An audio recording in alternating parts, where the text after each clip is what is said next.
হ্যাঁ, অবশ্যই চায়না তো আপনার আমাদের একটা বড় পার্টনার, সেক্ষেত্রে তাদের আগ্রহ আছে এবং আমরাও এগুলো নিয়ে চিন্তা করছি যে আসলাম আমরা তো শুধু এখন আমরা বিভিন্ন প্রকল্প কিভাবে তাদের কোঅপারেশন আমরা পেতে পারি সে বিষয়গুলো আমরা দেখি। আজকে স্যার তারা কোন কোন খাতে আগ্রহ প্রকাশ করেছে?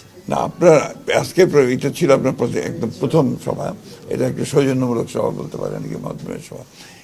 যদিও চীনের রাষ্ট্রদূতের সঙ্গে আমার ব্যক্তিগতভাবে পরিচয় আগে থেকে আছে এবং একটা আমি কয়েকবার ভিজিটও করেছি চায়নার সঙ্গে বাংলাদেশের সম্পর্কটা একটু আগে বললাম আপনাদের যে একটা ঐতিহাসিক সম্পর্ক এবং এটা যে সরকারই আসুক তাদের সঙ্গে সম্পর্কটা আমাদের জনগণের সঙ্গে জনগণের সম্পর্ক সরকারের সঙ্গে সম্পর্ক না হয়েছে কথা খুব শিগগিরই এটাকে মেটেরিয়ালাইজ করা হবে, সেই প্রস্তুতি না তারাও নিচ্ছেন, আমরা নেব। এটা বলা মুশকিল, ওটা এখন সিদ্ধান্ত হয়।